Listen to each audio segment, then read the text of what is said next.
ದೇವನಾಮಕ್ಕೆ ಸ್ತೋತ್ರವಾಗಲಿ. ಈ ಪರಿಶುದ್ಧ ದಿನದಲ್ಲಿ ಮತ್ತೊಂದು ಆವರ್ತಿ ದೇವರ ಸನ್ನಿಧಾನದಲ್ಲಿ ದೇವರನ್ನ ಆರಾಧಿಸುವುದಕ್ಕೆ, ದೇವರನ್ನ ಸ್ತುತಿಸುವುದಕ್ಕೆ ಸರ್ವಶಕ್ತನಾದ ದೇವರು ನಮ್ಮ ಜೀವಿತದಲ್ಲಿ ಈ ಒಂದು ಸಂದರ್ಭವನ್ನು, ಅವಕಾಶವನ್ನು ಕೊಟ್ಟಿರುವಾಗ ದೇವರು ನಮಗೆ ಕೊಟ್ಟಿರುವಂತಹ ಈ ಒಂದು ಸಂದರ್ಭದಲ್ಲಿ ನಾವು ಕೃತಜ್ಞತೆಯಿಂದ ಆತನನ್ನು ಆರಾಧಿಸುವ. ಇಂದಿನ ಆರಾಧನೆಯನ್ನು ನಾವು ಪ್ರಾರ್ಥನೆಯೊಂದಿಗೆ ಪ್ರಾರಂಭಿಸುವ. ಭೂಪರಲೋಕವನ್ನು ಉಂಟು ಮಾಡಿರುವ ನಮ್ಮ ಪ್ರೀತಿಯ ತಂದೆಯಾದ ದೇವರೇ, ನಿಮ್ಮ ಪರಿಶುದ್ಧ ನಾಮಕ್ಕೆ ಅನಂತ ವಂದನೆಗಳು. ಈ ಮುಂಜಾನೆಯಲ್ಲಿ, ಈ ವಾರದ ಮೊದಲನೇ ದಿನದಲ್ಲಿ ನಿಮ್ಮನ್ನು ಆರಾಧಿಸುವುದಕ್ಕೆ, ನಿಮ್ಮನ್ನು ಸ್ತುತಿಸುವುದಕ್ಕೆ ನಮ್ಮ ಜೀವಿತದಲ್ಲಿ ಕೊಟ್ಟಂತಹ ಈ ಒಂದು ಶ್ರೇಷ್ಠವಾದಂತಹ ಸಮಯಕ್ಕಾಗಿ ನಾವು ನಿಮಗೆ ವಂದನೆಗಳನ್ನು ಸಲ್ಲಿಸುತ್ತೇವೆ. ಯೇಸುವೆ, ನಾವು ನಮ್ಮ ಜೀವಿತವನ್ನು ತಿರುಗಿ ನೋಡುವಾಗ ಅನೇಕರಿಗೆ ಲಭಿಸದೇ ಇರುವಂತಹ ಭಾಗ್ಯವನ್ನ, ಅನೇಕರಿಗೆ ಲಭಿಸದೇ ಇರುವಂತಹ ಸಂದರ್ಭವನ್ನ ನಮಗೆ ಕೊಟ್ಟಿದ್ದೀವಿ. ಅದಕ್ಕಾಗಿ ನಿಮಗೆ ಸ್ತೋತ್ರ. ಈ ಮುಂಜಾನೆಯಲ್ಲಿ ನೀವು ನಮಗೆ ಕೊಟ್ಟಿರುವಂತಹ ಈ ಒಂದು ಸಮಯದಲ್ಲಿ ಕಳೆದ ಒಂದು ವಾರ ನಮ್ಮ ಜೀವಿತದಲ್ಲಿ ಮಾಡಿರುವಂತಹ ಎಲ್ಲ ಉಪಕಾರಗಳನ್ನು ನೆನೆಸಿ ಕೃತಜ್ಞತೆಯಿಂದ ನಿಮ್ಮನ್ನು ಆರಾಧಿಸುವುದಕ್ಕೆ ನಮ್ಮನ್ನು ಯೋಗ್ಯರನ್ನಾಗಿ ಮಾರ್ಪಡಿಸು ಎಂಬುದಾಗಿ ನಾವು ಪ್ರಾರ್ಥಿಸ್ತಾ ಇದ್ದೇವೆ. ಆರಾಧನೆಗೆ ಅಡ್ಡಿಯಾಗಿ ನಮ್ಮ ಜೀವಿತದಲ್ಲಿರುವಂತಹ ಎಲ್ಲ ತಪ್ಪುಗಳನ್ನು, ಪಾಪಗಳನ್ನು ಮತ್ತೊಂದು ಆವರ್ತಿ ಅರಿಕೆ ಮಾಡ್ತಾ ಇದ್ದೇವೆ. ಯೇಸು ಕ್ರಿಸ್ತನ ರಕ್ತವು ಸಕಲ ಪಾಪವನ್ನು ನಿವಾರಿಸಿ ನಮ್ಮನ್ನು ಶುದ್ಧಿ ಮಾಡ್ತದೆ. ನಿಮ್ಮ ವಾಕ್ಯದಲ್ಲಿ ನೋಡುತ್ತೇವೆ. ಈ ಮುಂಜಾನೆಯಲ್ಲಿ ದೈವಿಕವಾದಂತಹ ಒಂದು ಬಿಡುಗಡೆಯನ್ನ, ಸೌಖ್ಯವನ್ನ ನಮ್ಮ ಜೀವಿತದಲ್ಲಿ ನಾವು ಹೊಂದಿಕೊಂಡು ನಿಮ್ಮನ್ನು ಆರಾಧಿಸುವಂತೆ ಕೃಪೆ ಮಾಡಿರುವುದಾಗಿ ಪ್ರಾರ್ಥಿಸ್ತಾ ಇದ್ದೇವೆ. ಹಾಡುವಂತಹ ಹಾಡುಗಳು, ಧ್ಯಾನಿಸುವಂತಹ ದೇವರ ವಾಕ್ಯ ಎಲ್ಲದರ ಮೂಲಕ ದೇವರ ನಾಮ ಮಹಿಮೆ ಹೊಂದುವಂತೆ ಕೃಪೆ ಮಾಡು. ಇಂದಿನ ಆರಾಧನೆಯನ್ನು ತಂದೆ, ಮಗ, ಪವಿತ್ರಾತ್ಮನ ನಾಮದಲ್ಲಿ ನಾವು ಆರಂಭಿಸುತ್ತೇವೆ. ತ್ರಿಯೇಕ ದೇವರ ಸಾನ್ನಿಧ್ಯ ಪ್ರಾರಂಭದಿಂದ ಅಂತ್ಯದವರೆಗೆ ನಾವು ಅನುಭವಿಸುವಂತೆ ಕೃಪೆ ಮಾಡು. ನಮ್ಮ ಶಬ್ದವನ್ನು ಕೇಳುವಂಥವರು ಈ ಮುಂಜಾನೆಯಲ್ಲಿ ದೈವಿಕ ಶಬ್ದವನ್ನು ಕೇಳಿ ಅದರ ಮೂಲಕವಾಗಿ ಅವರು ಆಶೀರ್ವಾದವನ್ನು ಪಡೆದುಕೊಳ್ಳುವಂತೆ ಕೃಪೆ ಮಾಡು. ಪ್ರಾರ್ಥನೆ ಕಳಿದಕ್ಕಾಗಿ ಸ್ತೋತ್ರ. ಯೇಸು ಕ್ರಿಸ್ತನ ನಾಮದಲ್ಲಿ ಬೇಡುತ್ತೇವೆ ನಮ್ಮ ಪ್ರೀತಿಯ ತಂದೆಯೇ, ಆಮೆನ್. ದೇವನಾಮಕ್ಕೆ ಸ್ತೋತ್ರವಾಗಲಿ. ಈ ಅಕ್ಟೋಬರ್ ತಿಂಗಳಿನ 2ನೇ ಭಾನುವಾರ ಮತ್ತೊಂದು ಆವರ್ತಿ ದೇವರನ್ನ ಆರಾಧಿಸುವುದಕ್ಕೆ ದೇವರು ನಮ್ಮ ಜೀವಿತದಲ್ಲಿ ಈ ಒಂದು ದಿನವನ್ನ ಕೊಟ್ಟಿದ್ದಾನೆ. ನಾವು ಕೃತಜ್ಞತೆಯಿಂದ ಆತನಿಗೆ ಆರಾಧನೆಯನ್ನ ಸಲ್ಲಿಸುವ. ಮಹಿಮೆ ಮಹಿಮೆ ಸದಾ ಆತನಿಗೆ, ಯೇಸು ರಾಜನಿಗೆಂದಿಗಾಗಲಿ. ರಕ್ಷಣಾನಂದವ ನೀಡಿದ ಕರ್ತನ ಎಂದೆಂದು ಹಾಡಿ ಕೊಂಡಾಡುವೆ ಎಂಬ ಹಾಡನ್ನು ಹಾಡಿ ದೇವರನ್ನು ನಾವು ಮಹಿಮೆ ಪಡಿಸುವ. ಮಹಿಮೆ ಮಹಿಮೆ ಸದಾ ಆತನಿಗೆ, ಯೇಸು ರಾಜನಿಗೆಂದಿಗಾಗಲಿ.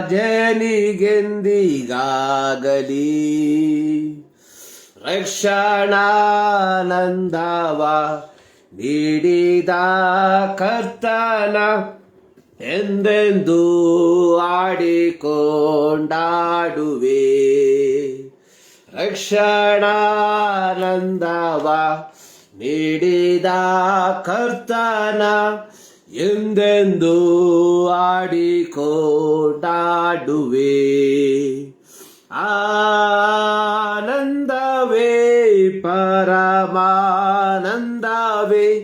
ಸ್ವರ್ಗದಾನಂದವೇ ಎಂದಿಗೂ. ಅತಿ ಘೋರವಾದ ಪಾಪದ ಬಂಧದಿ ನನ್ನನೆಂದಿಗೂ ಬಿಡಿಸಿದನು. ಕುರುಡನಾಗಿದ್ದೆ ಕರುಡೆ ತೋರಿದಿ, ಪರಮ ದೃಷ್ಟಿಯ ನಿಟ್ಟಿದೆ. ಕುರುಡನಾಗಿದ್ದೆ ಕರುಡೆ ತೋರಿದಿ, ಪರಮ ದೃಷ್ಟಿಯ ನೀಡಿದಿ. ಕರುಣಾ ಸಾಗರ ಪಾಪಿಯ ರಕ್ಷಿಸ, ಧರೆಗಿಳಿದು ನೀ ಬಾಂಧವನೇ. ಕರುಣಾ ಸಾಗರ ಪಾಪಿಯ ರಕ್ಷಿಸ, ಧರೆಗಿಳಿದು ನೀ ಬಾಂಧವನೇ. ಆನಂದವೇ ಪರಮಾನಂದವೇ, ಸ್ವರ್ಗದಾನಂದವೇ ಎಂದಿಗೂ. ಅತಿ ಘೋರವಾದ ಪಾಪದ ಬಂಧದಿ ನನ್ನನ್ನೆಂದಿಗೂ ಬಿಡಿಸಿದರು. ಅತಿ ಘೋರವಾದ ಪಾಪದ ಬಂಧದಿ ನನ್ನನ್ನೆಂದಿಗೂ ಬಿಡಿಸಿದನು. ಜೀವ ಮಾರ್ಗದೋಳು ಹೋಗುವೆ ಯೇಸು ರಾಜನ ಹಿಂದೆ ಹೋಗುವೆ. ಜೀವ ಮಾರ್ಗದೋಳು ಹೋಗುವೆ ಯೇಸು ರಾಜನ ಹಿಂದೆ ಹೋಗುವೆ. ಭಾಗ್ಯ ಕಾನಾನಿಗೆ ಸೇರುವವರೆಗೆ ಸದಾ ಆತನ ಹಿಂದೆ ಹೋಗುವೆ. ಭಾಗ್ಯ ಕಾನಾನಿಗೆ ಸೇರುವವರೆಗೆ ಸದಾ ಆತನ ಹಿಂದೆ ಹೋಗುವೆ. ಆನಂದವೇ ಪರಮಾನಂದವೇ ಸ್ವರ್ಗದಾನಂದವೇ ಎಂದಿಗೂ. ಅತಿ ಘೋರವಾದ ಪಾಪದ ಬಂಧದಿ ನನ್ನನ್ನೆಂದಿಗೂ ಬಿಡಿಸಿದನು. ಅತಿ ಘೋರವಾದ ಪಾಪದ ಬಂಧದಿ ನನ್ನನ್ನೆಂದಿಗೂ ಬಿಡಿಸಿದನು. ಮಹಿಮೆ ಮಹಿಮೆ ಸದಾ ಆತನಿಗೆ ಯೇಸು ರಾಜನಿಗೆಂದಿಗಾಗಲಿ. ರಕ್ಷಣಾನಂದವ ನೀಡಿದ ಕರ್ತನ ಎಂದೆಂದೂ ಆಡಿಕೊಂಡಾಡುವೆ. ರಕ್ಷಣಾನಂದವ ನೀಡಿದ ಕರ್ತನ ಎಂದೆಂದೂ ಆಡಿಕೊಂಡಾಡುವೆ. ಹಲ್ಲೆಲೂಯ. ಮಹಿಮೆ ಮಹಿಮೆ ಸದಾ ಆತನಿಗೆ ಯೇಸು ರಾಜನಿಗೆಂದಿಗಾಗಲಿ. ರಕ್ಷಣಾನಂದವ ನೀಡಿದ ಕರ್ತನ ಎಂದೆಂದೂ ಆಡಿಕೊಂಡಾಡುವೆ. ಈ ಮುಂಜಾನೆಯಲ್ಲಿ ಮತ್ತೊಂದು ಆವರ್ತಿ ನಮಗೆ ರಕ್ಷಣೆಯನ್ನ ಕೊಟ್ಟಂತಹ, ನಮ್ಮನ್ನು ದೇವರ ಮಕ್ಕಳೆಂಬ ಪದವಿಗೆ ಸೇರಿಸಿದಂತಹ ನಮ್ಮ ಕರ್ತನಾದ ಯೇಸು ಕ್ರಿಸ್ತನನ್ನ ಆರಾಧಿಸುವಂತೆ, ಆತನನ್ನ ಸ್ತುತಿಸುವಂತೆ ದೇವರು ನಮ್ಮ ಜೀವಿತದಲ್ಲಿ ಈ ಒಂದು ಸಂದರ್ಭವನ್ನ, ಈ ಒಂದು ಅವಕಾಶವನ್ನ ಕೊಟ್ಟಿರುವುದಕ್ಕಾಗಿ ನಾವು ದೇವರಿಗೆ ಕೃತಜ್ಞತೆಯನ್ನ ಸಲ್ಲಿಸುವ. ಹಾಡುಗಾರನು ಆಡುವಂಥದ್ದು, ಕುರುಡನಾಗಿದ್ದೆ ಕರುಣೆ ತೋರಿದಿ, ಪರಮ ದೃಷ್ಟಿಯ ನೀಡಿದಿ, ಕರುಣಾ ಸಾಗರ ಪಾಪಿಯ ರಕ್ಷಿಸ, ದರಗಿಳಿದು ನೀ ಬಂದವನೇ. ಕುರುಡನಾಗಿದ್ದೆ ಅಂದರೆ ಪರಲೋಕದ ಮಾರ್ಗದ ಅಥವಾ ಪರಲೋಕದ ಮಾರ್ಗದ ದಾರಿಯನ್ನ ಅರಿಯದೆ, ಪರಲೋಕ ರಾಜ್ಯದ ದಾರಿಯನ್ನ ತಿಳಿಯದೆ ನಾನು ಕುರುಡನಾಗಿದ್ದೆ. ಆದರೆ ಸರ್ವಶಕ್ತನಾದ ದೇವರು ಪರಮ ದೃಷ್ಟಿಯನ್ನ ನೀಡಿ ಪರಲೋಕದ ರಾಜ್ಯವನ್ನ, ಪರಲೋಕದ ರಾಜ್ಯದ ಹೆದ್ದಾರಿಯನ್ನ ಕಂಡುಕೊಳ್ಳುವುದಕ್ಕೆ ಆ ಒಂದು ದೃಷ್ಟಿಯನ್ನ ನೀಡಿ ಈ ಮುಂಜಾನೆಯಲ್ಲಿ ಮತ್ತೊಂದು ಆವರ್ತಿ ಆತನಿಗೆ ಕೃತಜ್ಞತೆಯನ್ನ ಸಲ್ಲಿಸುವುದಕ್ಕೆ, ಆತನಿಗೆ ಆರಾಧನೆಯನ್ನ ಸಲ್ಲಿಸುವುದಕ್ಕೆ ನಾವು ಬಾಧ್ಯಸ್ಥರಾಗಿ ಮಾರ್ಪಡಿಸಿದಂತಹ ದೇವರಿಗೆ ನಾನು ಆರಾಧನೆಯನ್ನ ಸಲ್ಲಿಸುತ್ತೇನೆ ಎಂಬುದಾಗಿ. ಆರಾಧನೆಯು ದೇವರಿಗೆ ಸಲ್ಲಿಸುವಂತಹ ಗೌರವ, ಆರಾಧನೆಯು ದೇವರಿಗೆ ಸಲ್ಲಿಸುವಂತಹ ಮಹತ್ವ, ಆರಾಧನೆಯು ದೇವರಿಗೆ ಸಲ್ಲಿಸುವಂತಹ ಬಹುಮಾನವಾಗಿದೆ. ಈ ಅಕ್ಟೋಬರ್ ತಿಂಗಳಿನ 9ನೇ ದಿನಕ್ಕೆ ನಾವು ಕಾಲಿಟ್ಟಿದ್ದೇವೆ. ಈ ಅಕ್ಟೋಬರ್ ತಿಂಗಳಿನ 2ನೆಯ ಭಾನುವಾರಕ್ಕೆ ನಾವು ಕಾಲಿಟ್ಟಿದ್ದೇವೆ. ವಾರಗಳು, ತಿಂಗಳುಗಳು ವರ್ಷಗಳು ನಮ್ಮನ್ನು ಬಿಟ್ಟು ಗತಿಸಿ ಹೋಗುವಂಥದ್ದಾಗಿದೆ.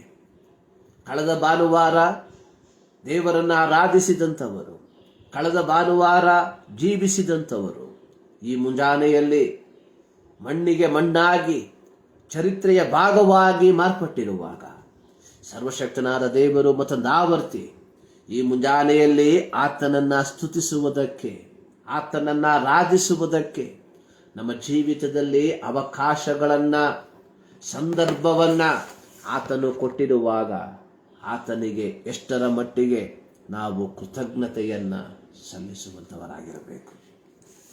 ಆರಾಧನೆಯ ಅತಿ ಪ್ರಾಮುಖ್ಯವಾಗಿರುವಂತಹ ಒಂದು ಭಾಗ ಅನ್ನುವಂಥದ್ದು ದೇವರಿಗೆ ಕೃತಜ್ಞತೆಯನ್ನು ಸಲ್ಲಿಸುವಂಥದ್ದು, ದೇವರಿಗೆ ಸ್ತೋತ್ರವನ್ನು ಸಲ್ಲಿಸುವಂಥದ್ದು. ಪ್ರಿಯರೇ, ಈ ಮುಂಜಾನೆಯಲ್ಲಿ ದೇವರು ನಮಗೆ ಅನೇಕ ವಿಧವಾದಂತಹ ಸೌಕರ್ಯಗಳನ್ನು, ಅನೇಕ ವಿಧವಾದಂತಹ ಆಶೀರ್ವಾದಗಳನ್ನು ಕೊಟ್ಟಿರುವಾಗ ಆತನನ್ನು ಆರಾಧಿಸುವುದಕ್ಕೆ ನಮ್ಮ ಜೀವಿತದಲ್ಲಿ ಅಡ್ಡಿಯಾಗಿ ಇರುವಂಥದ್ದು ಯಾವುದಾಗಿದೆ?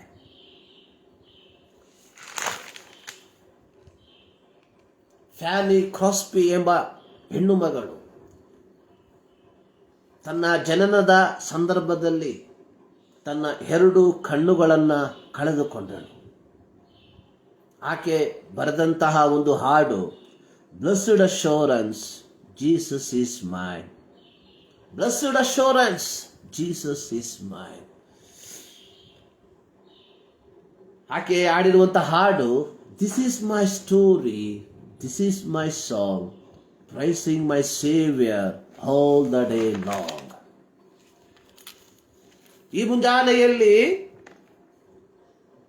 ಅಂಗವೈಕಲ್ಯವನ್ನ ಅನುಭವಿಸುವಂತಹ ಅನೇಕರು ದೇವರನ್ನ ಆರಾಧಿಸುವುದಕ್ಕೆ ಆಸಕ್ತಿಯಿಂದ, ದೇವರನ್ನ ಸ್ತುತಿಸುವುದಕ್ಕೆ ದಾಹದಿಂದ ದೇವಾಲಯಕ್ಕೆ ಹೋಗುತ್ತಿರುವಾಗ ಎಲ್ಲ ವಿಧವಾದಂತಹ ಆಶೀರ್ವಾದಗಳನ್ನು, ಸೌಕರ್ಯಗಳನ್ನು ದೇವರು ನನಗೂ ನಿನಗೂ ಕೊಟ್ಟಿರುವಾಗ, ನಿನಗೂ ನನಗೂ ದೇವರನ್ನ ಆರಾಧಿಸುವುದಕ್ಕೆ ಹೋಗುವುದಕ್ಕೆ ಅಡ್ಡಿಯಾಗಿರುವಂತಹ ಅಥವಾ ದೇವರನ್ನ ಆರಾಧಿಸುವುದಕ್ಕೆ ನಮ್ಮ ಜೀವಿತದಲ್ಲಿ ತಡೆಗೋಡೆಯಾಗಿರುವಂತಹ ಸಂಗತಿಗಳು ಏನಾಗಿದೆ ಎಂಬುದಾಗಿ ನೀನು ನಾನು ಒಂದು ಸಾರಿ ಯೋಚಿಸಬೇಕಾಗಿರುವಂಥದ್ದು ಬಹಳ ಪ್ರಾಮುಖ್ಯವಾಗಿರುವಂಥದ್ದು. ಹೆಲೆನ್ ಕೇರಿ ಅವರು ಹೇಳಿರುವಂಥದ್ದು, ನಾನು I thank God for my handicaps. ನನಗಿರುವಂತಹ ಈ ಒಂದು ಅಂಗವೈಕಲ್ಯಕ್ಕಾಗಿ ನಾನು ದೇವರಿಗೆ ಕೃತಜ್ಞತೆಯನ್ನು ಸಲ್ಲಿಸುತ್ತೇನೆ. ಆಕೆ ಎಂದಿಗೂ ತನ್ನ ಅಂಗವೈಕಲ್ಯದ ಕುರಿತಾಗಿ ಆತಳು ಗುಣಗುಟ್ಟಲಿಲ್ಲ. ಆಕೆ ಹೇಳಿರುವಂಥದ್ದು, I thank God for my handicap, for through them I have found myself, my work and my God. ಅವುಗಳ ಮೂಲಕ, ನನ್ನ ಅಂಗವೈಕಲ್ಯದ ಮೂಲಕ ನಾನು ನನ್ನನ್ನು ಕಂಡುಕೊಂಡೆ, ನನ್ನ ಜವಾಬ್ದಾರಿಯನ್ನು ಕಂಡುಕೊಂಡೆ. ಅದಕ್ಕಿಂತಲೂ ಮಿಗಿಲಾಗಿ ನಾನು ನನ್ನ ದೇವರನ್ನ ಕಂಡುಕೊಂಡೆ. ಫ್ಯಾನಿ ಕ್ರಾಸ್ಬಿ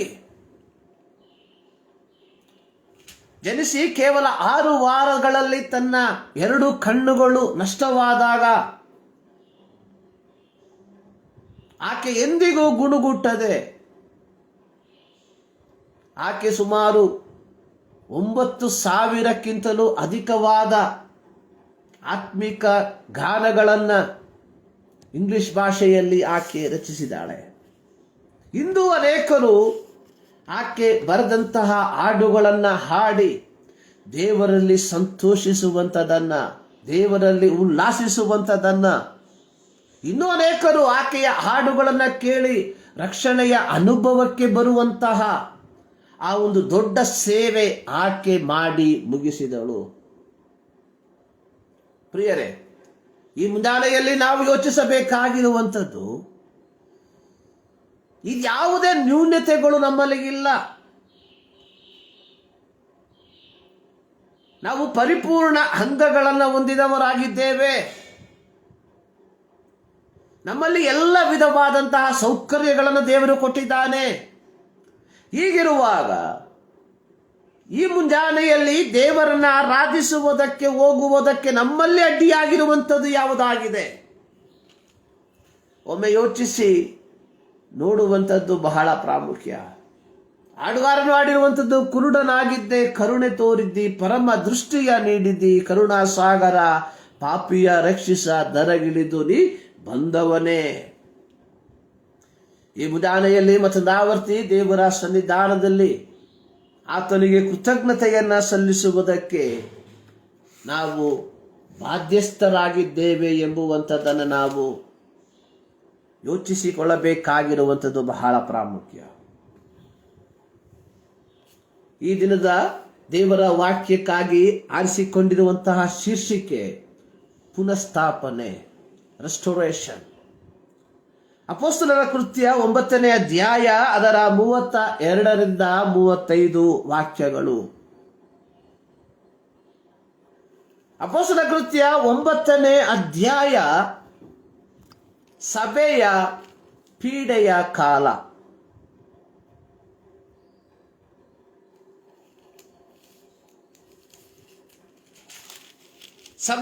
ಸಭೆಯನ್ನು 8ನೇ ಅಧ್ಯಾಯ ಸಭೆಯ ಪೀಡೆಯ ಕಾಲ. 9ನೇ ಅಧ್ಯಾಯದಲ್ಲಿ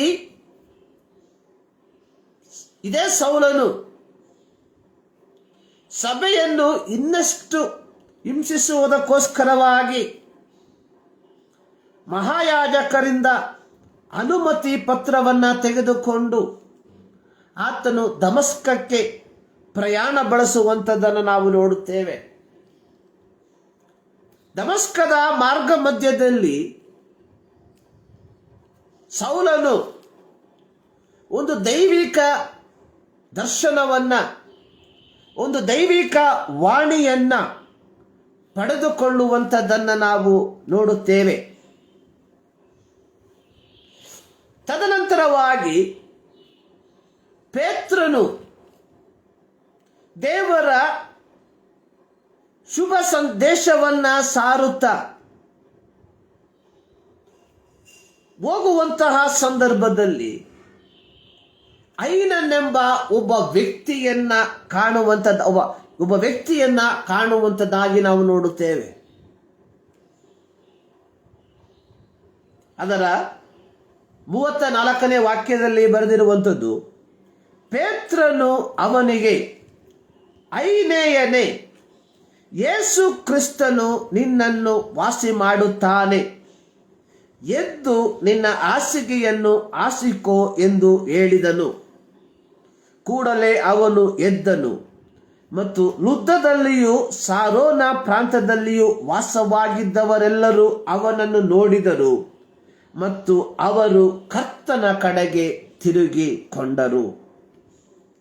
ರೆಸ್ಟೋರೇಷನ್.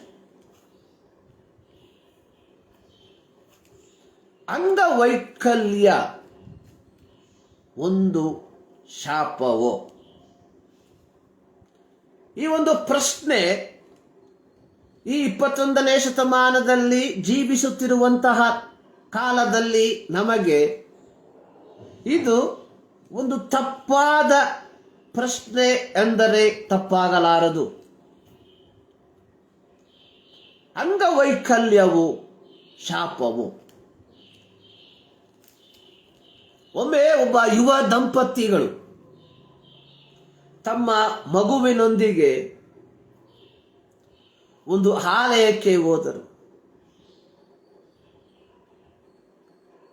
ಅಂದು ಅಲ್ಲಿ ನಡೆಯುತ್ತಿದ್ದಂತಹ ಕೂಟಗಳಲ್ಲಿ ಅನೇಕರು ದೇವರಿಂದ ಸ್ವಸ್ಥತೆಯನ್ನ, ಸೌಖ್ಯವನ್ನ ಪಡೆದುಕೊಳ್ಳುತ್ತಿದ್ದರು. ಈ ಯುವ ದಂಪತಿ ತಮ್ಮ ಮುದ್ದಾದ ಮಗುವಿನ ಮುಖವನ್ನು ನೋಡಿ, ಯಾವಾಗ ನಮಗೆ ಬಿಡುಗಡೆಯ ಸಾಕ್ಷಿಯನ್ನ ಹೇಳುವುದಕ್ಕೆ ಅವಕಾಶವು ಲಭಿಸುತ್ತದೋ ಎಂಬುದಾಗಿ ಬಹಳ ಕಾತುರದಿಂದ ಕಾಯುತ್ತಿದ್ದರು. ಸಮಯಗಳು ಕಳೆದು ಹೋದವು. ಆದರೆ ಈ ಯುವ ದಂಪತಿಗಳ ಕುಟುಂಬದಲ್ಲಿ ಅಥವಾ ಇವರ ಜೀವಿತದಲ್ಲಿ ಅಂತಹ ಯಾವ ಘಟನೆಗಳು ಸಂಭವಿಸಲಿಲ್ಲ. ಹೀಗಿರುವಾಗ ಅಂದು ದೇವರ ವಾಕ್ಯವನ್ನ ಸಾರುತ್ತಿದ್ದಂತಹ ದೇವರ ವಾಕ್ಯವು ದಾಸರು ಹೀಗೆ ಹೇಳಿದರು. ದೇವರು ಒಂದು ಮುದ್ದಾದ ಮಗುವನ್ನ ಉಂಟು ಮಾಡಿ ಇದನ್ನು ಯಾರಿಗೆ ಕೊಡಲಿ ಎಂದು ನೋಡಿದಾಗ ಆತನ ಕಣ್ಣಿಗೆ ಬಿದ್ದಂಥದ್ದು ಒಂದು ಯುವ ದಂಪತಿ. ದೇವರು ಈ ರೀತಿಯಾಗಿ ನೆನೆಸಿದರು, ಈ ದಂಪತಿಗೆ ಈ ಮಗುವನ್ನ ಕೊಡುವುದಾದರೆ ಅವರು ಇದನ್ನು ಮುದ್ದಾಗಿ ಸಾಕುತ್ತಾರೆ ಎಂಬುದಾಗಿ. ಕಾರಣ ದೇವರಿಗೆ ಒಂದು ನಿಶ್ಚಿತತೆ ಇತ್ತು, ಇವರು ಇದಕ್ಕೆ ಯೋಗ್ಯರಾಗಿರುವಂಥವರು ಎಂಬುದಾಗಿ. ಈ ಮಾತುಗಳನ್ನು ಕೇಳಿದಾಗ ಈ ಯುವ ದಂಪತಿಗಳಿಗೆ ಇದು ನಮಗೆ ಹೇಳಿರುವಂತಹ ಮಾತು ಎಂಬುದಾಗಿ ಅವರು ನೆನೆಸಿ ಅಲ್ಲಿಯ ತನಕ ಅವರಲ್ಲಿದ್ದ ನೋವು, ಸಂಕಟ, ನಿರಾಶೆ ಎಲ್ಲವನ್ನ ಮರೆತು ದೇವರು ತಮಗೆ ಕೊಟ್ಟಂತಹ ಆ ಒಂದು ಬಹುಮಾನವನ್ನ ಪ್ರೀತಿಯಿಂದ ಅಪ್ಪಿಕೊಂಡು ಸಂತೋಷದಿಂದ ತಮ್ಮ ಮನೆಗೆ ಹೊರಟು ಹೋದರು. ಪ್ರಿಯರೇ, ವಿಮೋಚನಾ ಕಾಂಡ ಅದರ 4ನೇ ಅಧ್ಯಾಯ 11ನೇ ವಾಕ್ಯದಲ್ಲಿ ಸರ್ವಶಕ್ತನಾದ ದೇವರು ಮೋಶೆಯೊಂದಿಗೆ ಮಾತನಾಡುವಂತಹ, ಸಂಭಾಷಿಸುವಂತಹ ಒಂದು ಸಂಭಾಷಣೆ ಬರೆದಿರುವಂತದ್ದಾಗಿ ನೋಡುತ್ತೇವೆ. ಸರ್ವಶಕ್ತನಾದ ದೇವರು ಮೋಶೆಯನ್ನು ಇಸ್ರಾಯೇಲರ ನಾಯಕನನ್ನಾಗಿ ಆರಿಸಿಕೊಳ್ಳುವುದಕ್ಕೆ ತೀರ್ಮಾನಿಸಿ ಆ ವಿಚಾರವನ್ನು ಮೋಶೆಯೊಂದಿಗೆ ಚರ್ಚಿಸುವಂತಹ ಸಂದರ್ಭದಲ್ಲಿ ಮೋಶೆ ಆ ದೌತ್ಯವನ್ನ ಒಪ್ಪಿಕೊಳ್ಳುವುದಕ್ಕೆ ವಿಸಮ್ಮತಿಸುವಂತದ್ದಾಗಿ ನಾವು ನೋಡುತ್ತೇವೆ. ವಿಮೋಚನಾ ಕಾಂಡ 4ನೇ ಅಧ್ಯಾಯ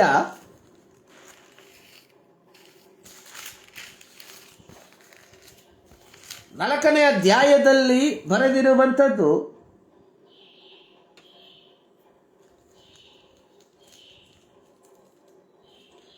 ಅದರ 10ನೇ ವಾಕ್ಯ, ಸ್ವಾಮಿ ನಾನು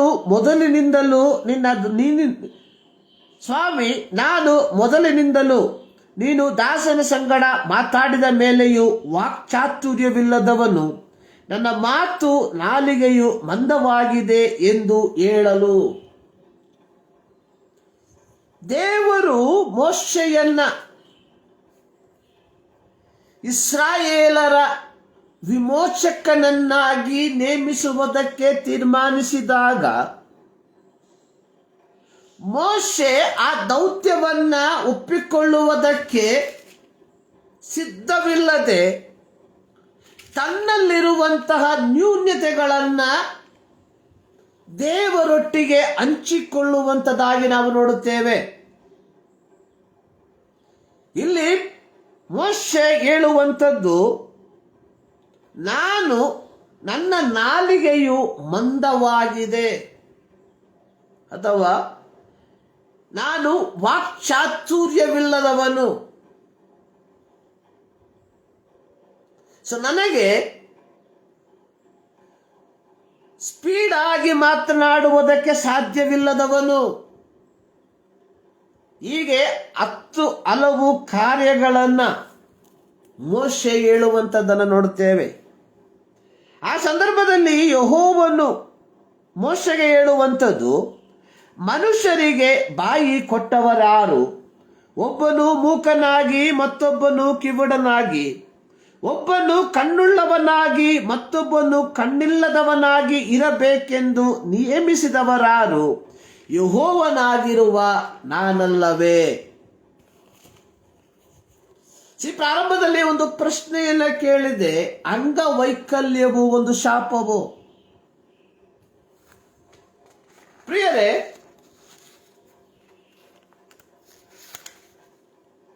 ಅಂಗವೈಕಲ್ಯ ಅನ್ನುವಂಥದ್ದು ಶಾಪವೂ ಅಲ್ಲ, ಅಂಗವೈಕಲ್ಯ ಅನ್ನುವಂಥದ್ದು ಪಾಪದ ಫಲವೂ ಅಲ್ಲ. ಯೇಸು ಸ್ವಾಮಿಯ ಐಹಿಕ ಸೇವೆಯ ಸಂದರ್ಭದಲ್ಲಿ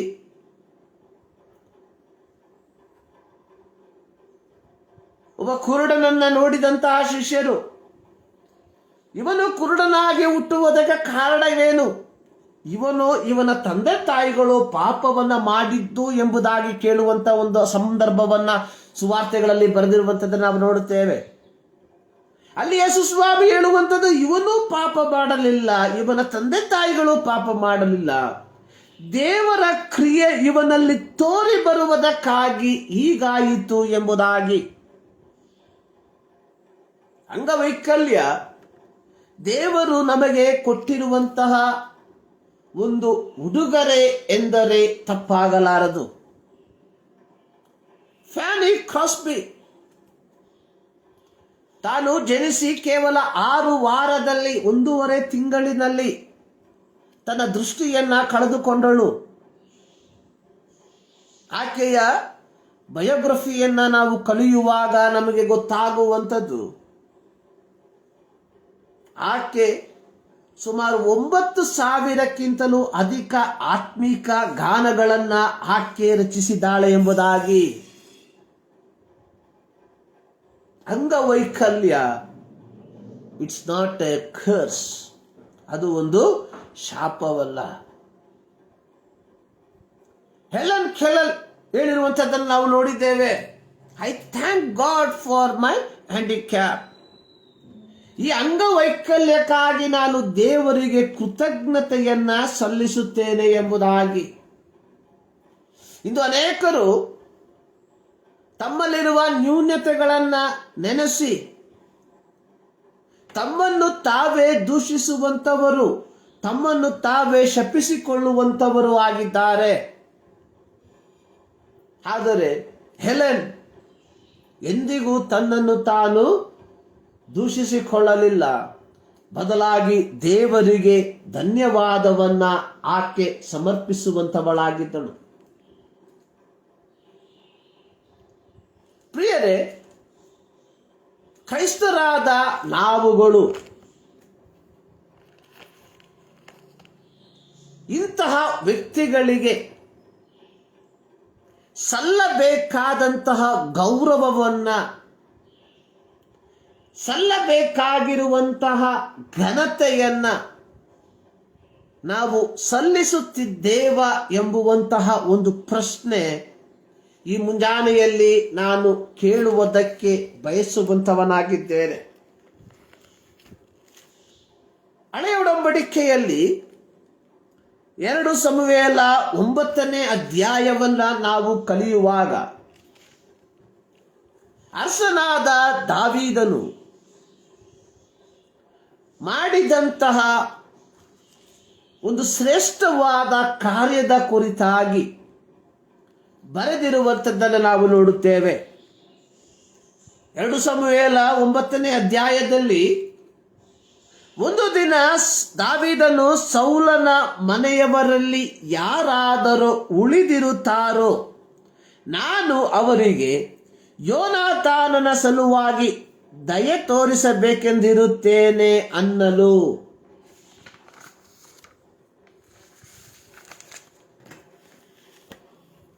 ದಾವೀದನು ಇಸ್ರಾಯೇಲರ ಒಬ್ಬ ಅರಸನು.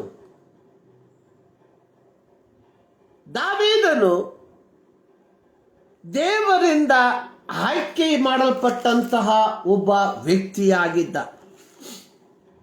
ಹೀಗೆ ದೇವರಿಂದ ಅಭಿಷೇಕಿಸಲ್ಪಟ್ಟಂತಹ ದಾವೀದನು ತಾನು ಇಸ್ರಾಯೇಲರ ರಾಜ್ಯನಾಗಿ ಆಳ್ವಿಕೆ ಮಾಡುವಂತಹ ಸಂದರ್ಭದಲ್ಲಿ ಆತನು ನೆನೆಸಿದಂಥದ್ದು ಸೌಲನ ಕುಟುಂಬವನ್ನ. ಈ ಸೌಲನು ದಾವೀದನನ್ನ ಕೊಲ್ಲುವುದಕ್ಕೆ ಸಂದರ್ಭವನ್ನು ಹುಡುಕುತ್ತಿದ್ದಂಥವನಾಗಿದ್ದನು. ಆದಾಗ್ಯೂ ತನಗೆ ಒಂದು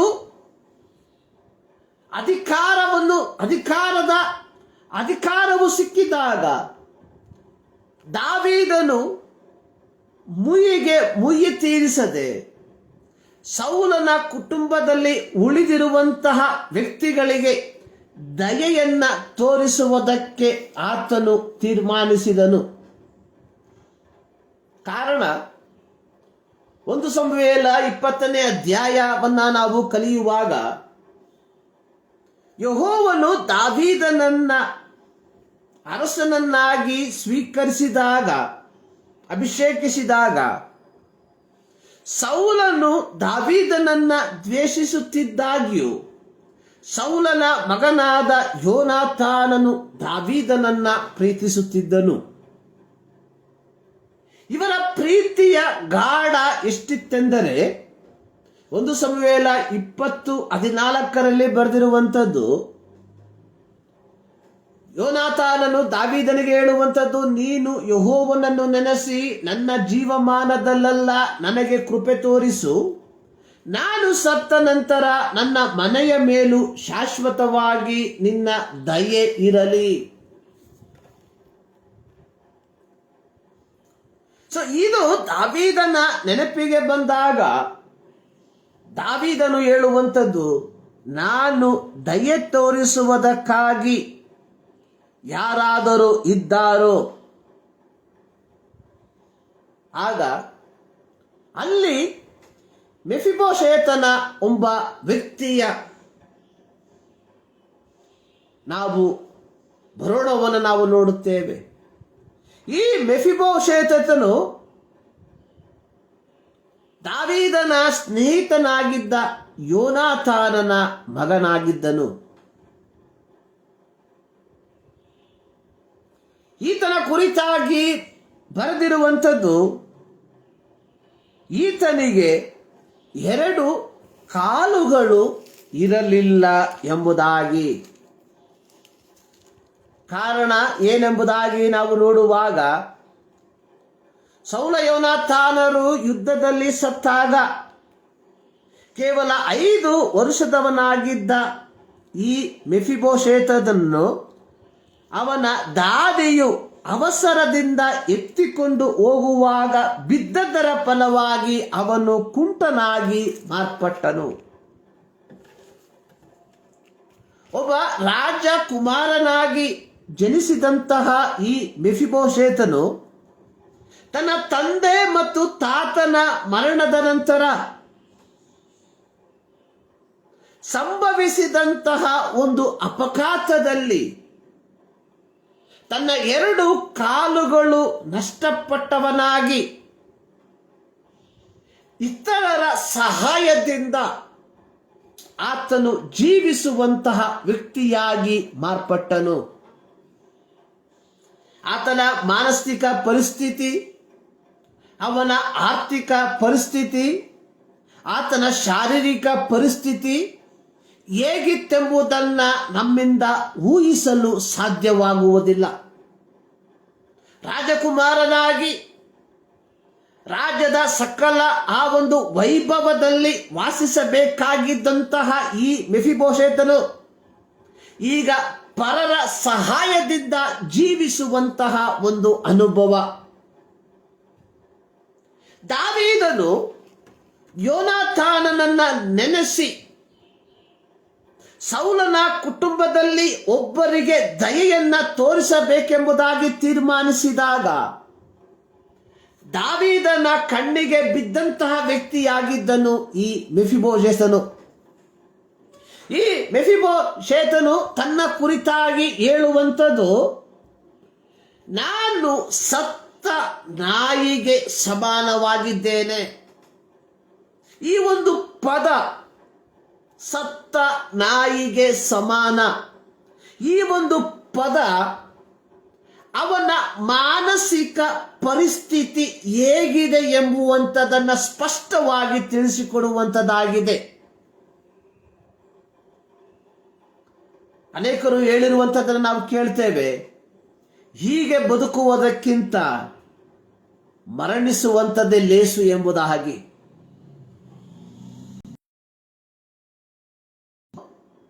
ಇದೇ ರೀತಿಯಾಗಿ ಆತನು ಯೋಚಿಸಿರಬಹುದು, ಇಂತಹ ಒಂದು ಜನನಕ್ಕಿಂತ ಮರಣವೇ ಉತ್ತಮ ಎಂಬುದಾಗಿ. ಆದರೆ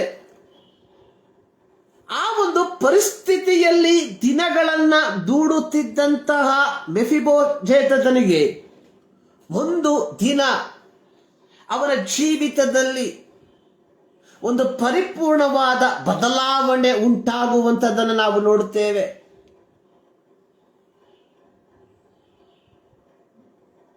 ಆ ಬದಲಾವಣೆ ಏನೆಂಬುದಾಗಿ ನೋಡುವಾಗ ಅವನ ಜೀವಿತದಲ್ಲಿ ರಾಜನ ಪಂಕ್ತಿಯಲ್ಲಿ ಕುಳಿತುಕೊಂಡು ಪ್ರತಿದಿನವೂ ಊಟ ಮಾಡುವಂತಹ ಒಂದು ಸದಾವಕಾಶ, ಒಂದು ಸುವರ್ಣಾವಕಾಶ. ಇದು ಕೇವಲ ಒಂದು ದಿನಕ್ಕೆ ಮಾತ್ರ ಸಂಬಂಧಪಟ್ಟಿರುವಂಥದ್ದಲ್ಲ, ಅವನ ಜೀವಮಾನದ ದಿನಗಳೆಲ್ಲ.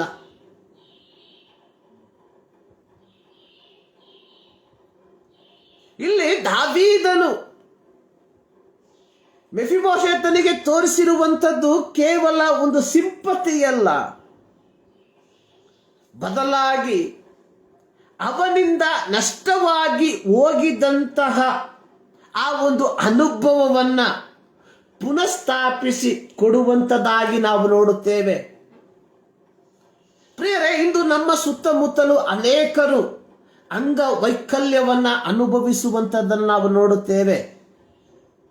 ನಾವುಗಳು ಅವರಿಗೆ ತೋರಿಸಬೇಕಾಗಿರುವಂಥದ್ದು ಕೇವಲ ಸಹಾನುಭೂತಿಯಲ್ಲ, ಬದಲಾಗಿ ಅವರಿಗೆ ಸಲ್ಲತಕ್ಕ ಗೌರವವನ್ನ, ಘನತೆಯನ್ನ ನಾವು ಸಲ್ಲಿಸುವಂಥವರಾಗಿರಬೇಕು. ಪ್ರತಿ ಮಾನವನಿಗೂ ಅವನದೇ ಆದ ಬೆಲೆ ಇದೆ ಎಂಬುದಾಗಿ ನಾವು ಅರ್ಥೈಸಿಕೊಂಡವರಾಗಿರಬೇಕು. ಇಲ್ಲಿ ಮೆಫಿಬೋಶೆತನು ಶಾರೀರಿಕವಾಗಿ, ಆರ್ಥಿಕವಾಗಿ ಅಥವಾ ಮಾನಸಿಕವಾಗಿ ಅಂಗವೈಕಲ್ಯವನ್ನ ಅನುಭವಿಸುತ್ತಿದ್ದಾಗಲೂ ದಾವೀದನು ಅವನಿಗೆ ಆ ರಾಜಕುಮಾರನು ಎಂಬ ಸ್ಥಾನವನ್ನು ಕೊಟ್ಟು ಅವನನ್ನು ಪುನಃಸ್ಥಾಪಿಸಿದನು. ಪ್ರಿಯರೇ, ನಾವುಗಳು ಇವುಗಳಲ್ಲಿ ತಲ್ಲೀನರಾಗಿದ್ದೇವ. ಇಂದು ನಾವು ಓದಿದ ವಾಕ್ಯದಲ್ಲಿ ಅಪೊಸ್ತಲರ ಕೃತ್ಯ 9ನೇ ಅಧ್ಯಾಯದಲ್ಲಿ ನಾವು ನೋಡಿದ್ವಿ, ಒಬ್ಬ ಐನನೆಂಬ ಒಬ್ಬ ವ್ಯಕ್ತಿಯ ಜೀವಿತ. ಐನನು 8 ವರ್ಷಗಳಿಂದ ಪಾರ್ಶ್ವವಾಯು ರೋಗಿಯಾಗಿ ಹಾಸಿಗೆಯ ಮೇಲೆ ಆತನು ಮಲಗಿದ್ದನು ಎಂಬುದಾಗಿ ನೋಡುತ್ತೇವೆ. ಇದು ನಮಗೆ ತಿಳಿಸಿಕೊಡುವಂತಹ ಒಂದು ಸಂದೇಶ. ಐನನು ನಮ್ಮ ಹಾಗೆ ಒಬ್ಬ ಪರಿಪೂರ್ಣ ವ್ಯಕ್ತಿಯಾಗಿದ್ದನು. ಆದರೆ 8 ವರ್ಷ, ಕಳೆದ 8 ವರ್ಷ ಅವನ ಜೀವಿತದಲ್ಲಿ ಸಂಭವಿಸಬಾರದ ಕಾರ್ಯವು ಸಂಭವಿಸಿ ಆತನು ಸಂಪೂರ್ಣವಾಗಿ ಒಡೆದು ಹೋಗಿರುವಂತಹ ಒಂದು ಅನುಭವ ಅವನ ಜೀವಿತದಲ್ಲಿ. ಇಲ್ಲಿ ಪೇತ್ರನು ಈ ಐನನೆಂಬ ಒಬ್ಬ ವ್ಯಕ್ತಿಗೆ ಒಂದು ದೈವಿಕವಾದ ಸಂದೇಶವನ್ನ, ದೈವಿಕವಾದ ಸ್ವಸ್ಥತೆಯನ್ನ ದಯಪಾಲಿಸುವಂತದಾಗಿ ನಾವು ನೋಡ್ತೇವೆ.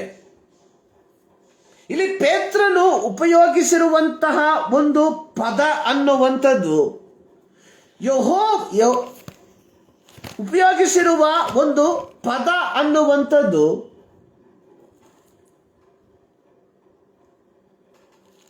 ಯೇಸು ಕ್ರಿಸ್ತನು ನಿನ್ನನ್ನು ವಾಸಿ ಮಾಡುತ್ತಾನೆ ಎಂಬುದಾಗಿ.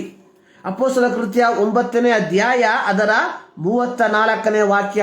ಐನನೇ ಯೇಸು ಕ್ರಿಸ್ತನು ನಿನ್ನನ್ನು ವಾಸಿ ಮಾಡುತ್ತಾನೆ.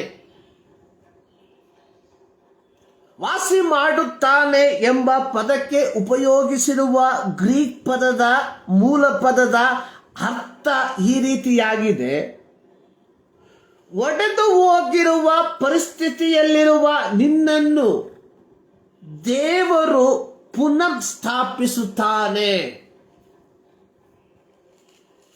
ಪ್ರಿಯರೇ, ನಮ್ಮ ಜೀವಿತದ ಪರಿಸ್ಥಿತಿ, ಈ ಇಂದಿನ ಪರಿಸ್ಥಿತಿ ಹೇಗಿದೆ ಎಂಬುದಾಗಿ ನಮಗೆ ಗೊತ್ತಿಲ್ಲ.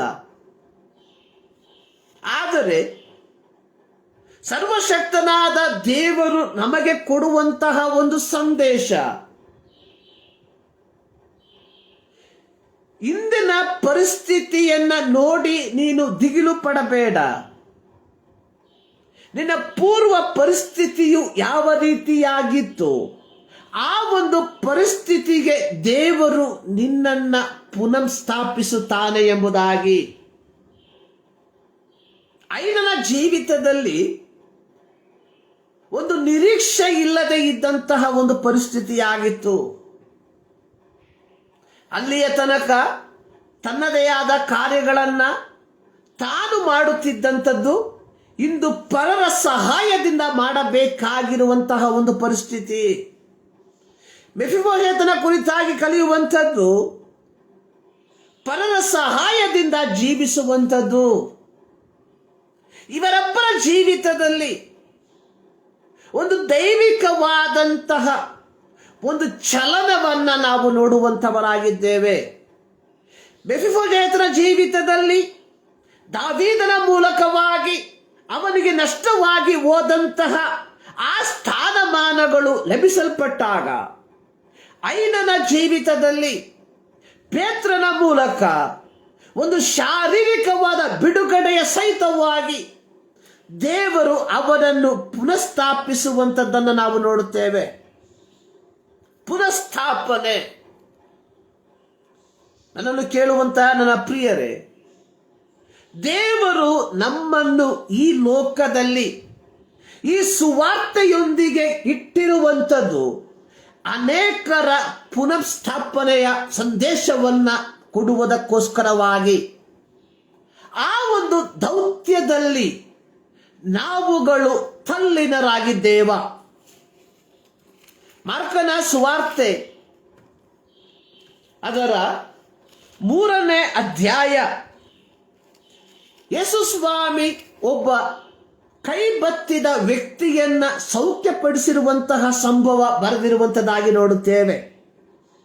ಅಲ್ಲಿ ನಾವು ನೋಡುವಂಥದ್ದು, ಅಲ್ಲಿರುವ ಸಭಾಮಂದಿರದ ಅಧಿಕಾರಿಗಳು, ಧಾರ್ಮಿಕ ನಾಯಕರುಗಳು ತಪ್ಪು ಹೋರಿಸುವುದಕ್ಕೆ ಕಾರಣವನ್ನು ಹುಡುಕುತ್ತಿರುವಂಥದ್ದಾಗಿ ನಾವು ನೋಡುತ್ತೇವೆ.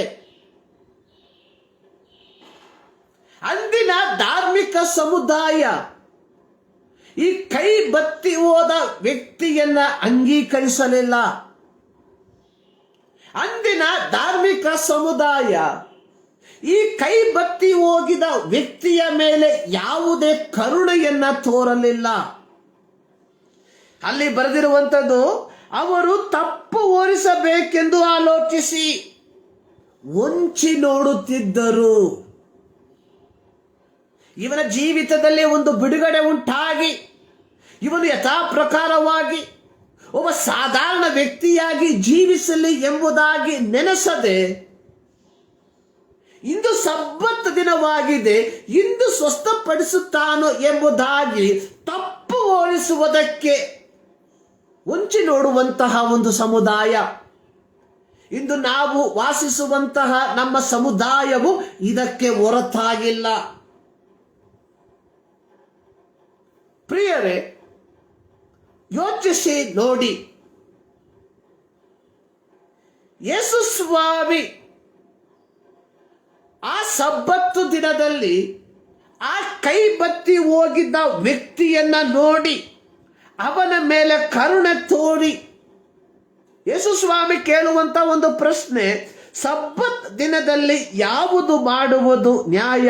ಮೇಲನ್ನು ಮಾಡುವುದು, ಕೇಡನ್ನು ಮಾಡುವುದು, ಪ್ರಾಣವನ್ನು ಉಳಿಸುವುದು, ತೆಗೆಯುವುದು?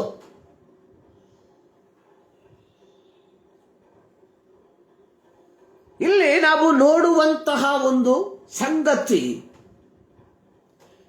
ಅಂದಿನ ಧಾರ್ಮಿಕ ನಾಯಕರುಗಳು ಆ ವ್ಯಕ್ತಿಯ ಮೇಲೆ ಯಾವ ಕರುಣೆಯನ್ನ ತೋರದೆ ತಮ್ಮ ಧಾರ್ಮಿಕವಾದ ಆಚರಣೆಯ ಮೇಲೆ ಮಾತ್ರ ಸೀಮಿತವಾಗಿರುವಾಗ, ಯೇಸು ಕ್ರಿಸ್ತನು ಆ ಎಲ್ಲ ಸವಾಲುಗಳನ್ನು ಎದುರಿಸಿ ಆ ವ್ಯಕ್ತಿಗೆ ಸ್ವಸ್ಥತೆಯನ್ನ ದಯಪಾಲಿಸುವಂಥದ್ದಾಗಿ ನಾವು ನೋಡುತ್ತೇವೆ.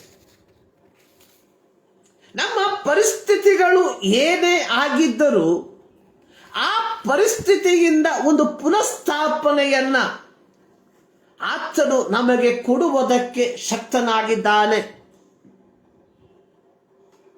ಮೆಫಿಬೋಶೆತನ ಜೀವಿತ, ಐನೆಯನ ಜೀವಿತ, ಕೈಬತ್ತಿ ಹೋಗಿದ್ದ ಈ ವ್ಯಕ್ತಿಯ ಜೀವಿತವನ್ನ ನಾವು ನಮ್ಮ ಜೀವಿತದೊಂದಿಗೆ ಕೂಲಂಕುಷವಾಗಿ ಅವಲೋಕಿಸಿ ಪರೀಕ್ಷಿಸಿ ನೋಡುವಾಗ ನಮ್ಮ ಅನುಭವಗಳು ಇದಕ್ಕೆ ಹೊರತಾಗಿಲ್ಲ. ಆದರೆ ಈ ಮುಂಜಾನೆಯಲ್ಲಿ ದೇವರು ತನ್ನ ವಾಕ್ಯದ ಮೂಲಕ ನಮಗೆ ಎಚ್ಚರಿಕೆ ಪಡಿಸುವಂಥದ್ದು, ಆತನು ನಮ್ಮನ್ನು ಪುನಃಸ್ಥಾಪಿಸುವಂತವನಾಗಿದ್ದಾನೆ. ಪೇತ್ರನನ್ನು ದೇವರು ಐನನಿಗೋಸ್ಕರವಾಗಿ ಸಿದ್ಧಪಡಿಸಿದಂತೆಯೇ ದಾವೀದನನ್ನು ದೇವರು ಮೆಫಿಬೋಶೆತನಿಗೋಸ್ಕರವಾಗಿ ಸಿದ್ಧಪಡಿಸಿದಂತೆಯೇ ಯೇಸುವನ್ನು ಆ ಕೈಬತ್ತಿದ ವ್ಯಕ್ತಿಗೋಸ್ಕರವಾಗಿ ಆತನು ಸಿದ್ಧವಾಗಿ ಮಾರ್ಪಟ್ಟಂತೆಯೇ ನಮ್ಮ ಜೀವಿತದಲ್ಲೂ ನಮಗೋಸ್ಕರವಾಗಿ ದೇವರು ಅದ್ಭುತಗಳನ್ನು ಮಾಡುವಂತವನಾಗಿದ್ದಾನೆ. ಪ್ರಿಯರೇ, ಇಂದು ಸುವಾರ್ತೆಯು ನಮಗೆ ಕೊಡಲ್ಪಟ್ಟಿದೆ. ಈ ಸುವಾರ್ತೆಯನ್ನ ನಾವು ಸ್ವೀಕಾರ ಮಾಡಿರುವಂಥದ್ದು ಶಾರೀರಿಕವಾಗಿ, ಮಾನಸಿಕವಾಗಿ, ಆರ್ಥಿಕವಾಗಿ ಅಂಗವೈಕಲ್ಯವನ್ನು ಹೊಂದಿಕೊಂಡಿರುವಂತಹ ವ್ಯಕ್ತಿಗಳಿಗೆ ಶುಭ ಸಂದೇಶವನ್ನ ತಿಳಿಸುವುದಕ್ಕೋಸ್ಕರವಾಗಿ.